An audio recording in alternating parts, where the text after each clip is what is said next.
23 तारीख को इलेक्शन है, उसको देखते हुए आप क्या कहेंगे? अस्सलाम वालेकुम, नमस्ते। मैं तो पहले भी कह चुकी हूँ और दोबारा से कहती हूँ कि भाई अपना वोटिंग परसेंटेज बढ़ाओ, ज़्यादा से ज़्यादा वोट बाहर निकल के वोटिंग करो, बस यही मेरा असल मकसद है कहने का।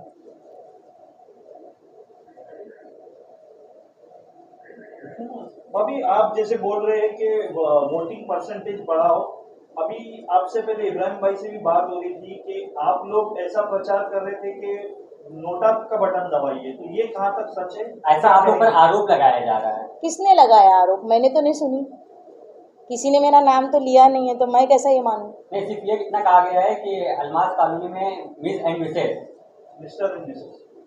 पता नहीं मुझे, क्योंकि अलमास कॉलोनी में तो मिस्टर एंड मिसेस तो ऐसे बहुत से हैं, तो किसको बोलेंगे आप लोग? मुझे तो नहीं मालूम है।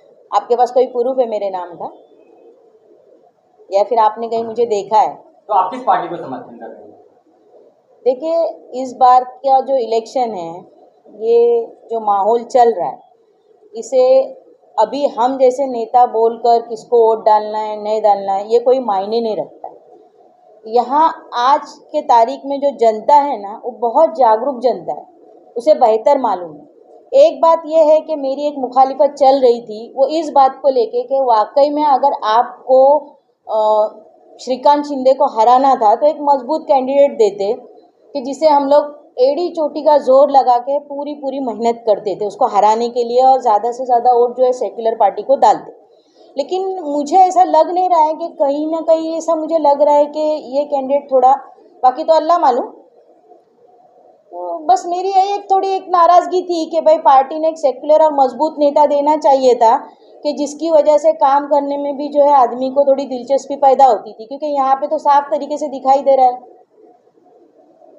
तो आपको वैशाली दलेकर मजबूत कैंडिडेट नजर नहीं आ रही है? आपको आ रही है? मेरा तो छोड़ दो, आपको नजर आ रही है क्या? कहीं ना कहीं आपके भी दिल में मन में सवालात तो चल ही रहे होंगे ना। आपसे कितनी बार मुलाकात हुई उनकी? आप पत्रकार है, कितनी बार मुलाकात हुई आपके उनसे? 3 से 4 बार। क्या बोले आपको? कितने विकास के दावे किए उन्होंने अभी तक? अभी तक तो बहुत से विकास आपने उनसे सवाल किया कि आपने 2 बार पार्टियां क्यों छोड़े? मैं डायरेक्ट विकास करूंगी। अच्छा, डायरेक्ट विकास करेंगे 2 बार पार्टी छोड़ के, शिवसेना से मनसे में जाके, मनसे से शिवसेना में जाके, और अभी फिर वापस से आघाड़ी में आके। ठीक है, अच्छी बात है ना, अगर करते हैं तो अच्छी बात है। देखिए, कोई भी जीते, हमारे लोगों का काम होना चाहिए, और हमारा असल मकसद है कि हमारी जो मेजोरिटी है ज़्यादा से ज़्यादा वोट दो। मुमरा से वोटिंग परसेंटेज बहुत ज़्यादा कम होता है, जिसकी वजह से हम लोग हमेशा जो है पीछे रह जाते हैं, और काम भी फिर कराने में फिर थोड़ा हम लोग को दिक्कतें आती है। तो बेहतरी इसी में है कि ज़्यादा से ज़्यादा वोट डाले। लोग जानते हैं आजकल हर कोई नागरिक जो है जागरूक हो चुका है, वो बेहतर जानता है हमें किस तरफ मतलब रुजू होना है, कहाँ वोट डालना है और क्या करना है। अच्छा, अभी मेरा भी एक सवाल रहेगा कि कल्याण लोकसभा की जो यूपीटी की उम्मीदवार है वैशाली दलेकर, आप ऐसा मानते हो काफ़ी कमज़ोर है डॉक्टर श्रीकांत शिंदे के सामने, लेकिन सवाल यह है कि जो यहाँ पे इंडिया अलायंस है, 3 पार्टी उसके अंदर है, कांग्रेस है, शिवसेना है और एनसीपी है, तो कौन सी सीट पे कौन चुनाव लड़ेगा, ये जो पार्टियों का शेष नेतृत्व होता है वो ये तय करता है कि किसे उतारना है, समझे ना। आपने कई वीडियो के अंदर कहा कि अवार्ड साहब को क्यों नहीं टिकट मिला। अरे भाई, जब आपके नेता अवार्ड साहब ही उनका समर्थन कर रहे तो आपको समर्थन करने में परहेज क्या है? अरे तो मैंने कहा नहीं बोली, मेरा कहने का मकसद क्या है कि एक सेक्युलर को दो आप टिकट, आवाज उठाने वाले को टिकट दो। क्या गलत सवाल की मैंने? मेरा सवाल, हमारे नेता है, हम कहाँ नहीं बोल रहे, और इसीलिए तो मेरा गुस्सा है। क्या वाकई में अगर आप लोग चाहते हो तो सेक्युलर को दो ना, आप एक आवाज आगे जाने दो। लोकसभा का इलेक्शन है, वहां पे जाएंगे, वो हमारी आवाज रखेंगे, तो आवाज रखने वाला लोग अगर आपको चाहिए और वाकई में आपको लग रहा है कि, और मैं किसी कैंडिडेट को कमजोर नहीं बोल रही हूँ, मैंने किसी के ऊपर इल्जाम नहीं लगाया है, जो मेरा एक अपनी जाती राय है। मैं राजनीति में आज मुझे भी 17 साल हो गए, मैंने एक अपना जो नजरिया है वो मैंने आपके सामने रखा है, क्योंकि किसी नहीं, देखिए मैंने अपनी जाती राय ऐसी रखी है आपके सामने, मुझे क्या पता। देखिए, वो तो तकदीर की बात है, उसकी किस्मत में अगर होगा तो वो जीत के भी आ सकती है, लेकिन जहां तक हमने मतलब एक वो देखा है तो ऐसा कहीं नजर नहीं आ रहा है ना। अभी आपने देखा होगा कल ही वो मेरे ख्याल से मैंने सुनी हूँ कहाँ पर डॉक्टरों की भी एक मीटिंग हो चुकी है और भी पता नहीं क्या क्या। वैशाली जिले का सेकुलर नेता नहीं, आपको ऐसा क्यों लगता है? पता नहीं आपको लग रहा है क्या? मुझे पहले मेरे सवाल का भी आप लोग भी पत्रकार जवाब दो ना जरा। क्या आप लोगों को लग रहा है ऐसा? सेकुलरिज्म कहाँ दिखाई दे रहा है? आप बताओ तो सही, कहाँ दिखाई दे रहा है? महाराष्ट्र में इंडिया अलायंस में किसी भी मुसलमान कैंडिडेट को नहीं करा, बस जवाब आपने खुद दे दिया। लग गया ही ना ये बात दिल को आपके भी कहीं ना कहीं।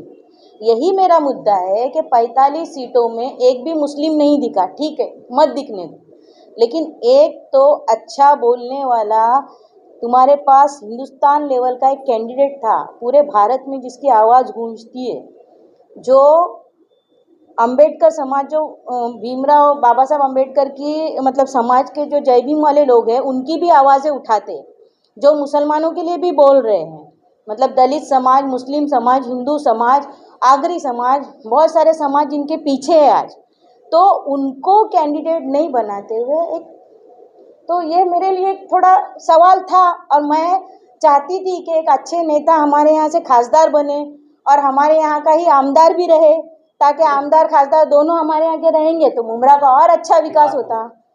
अब नहीं हुए तो नहीं, अब उसको क्या कर सकते हैं, जो होने वाली बात थी वो हो गई, अब उसके पीछे। कल्याण लोकसभा सीट को लेकर आप जनता से क्या अपील करना चाहेंगे? और मैं खास चीज़ एक बताऊंगी कि ये लोग जो बोल रहे हैं कि इंडिया अलायंस ने, तो ये लोग ने मुस्लिम कैंडिडेट के सामने अपना कैंडिडेट क्यों उतारे? मुसलमान कैंडिडेट तो तुमने दिए नहीं दिए, उसके बावजूद तुमने अभी जैसा इम्तियाज जलील के सामने कैंडिडेट दिए, फिर इमरान प्रतापगढ़ी है, ये भी किसी मुस्लिम के सामने ही है, तो इस तरीके से 2-3 जगह पे इन्होंने इनका कैंडिडेट दिए, तो उसके बारे में आप क्या कहना चाहोगे? वोटों की देखिए सबसे बड़ी बात है ना, मुसलमानों से खेला जाता है, मुसलमानों के वोटों से खेला जाता है। ये अभी जो हालात चल रहे हैं बहुत ही नाजुक हाल है। बीजेपी हमको किसी हाल में नहीं चाहिए, मुझे श्रीकांत शिंदे से कोई लगाव नहीं है।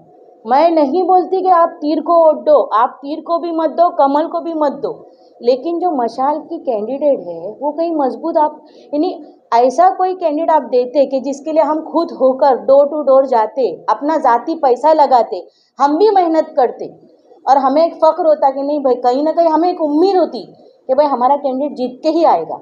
आज वो उम्मीद नज़र नहीं आती। जनता से क्या अपील करना चाहेंगी चुनाव को लेकर? देखिए जनता से मेरी सिर्फ और सिर्फ एक ही अपील है कि अपना वजूद दिखाओ, ज़्यादा से ज़्यादा वोट दो।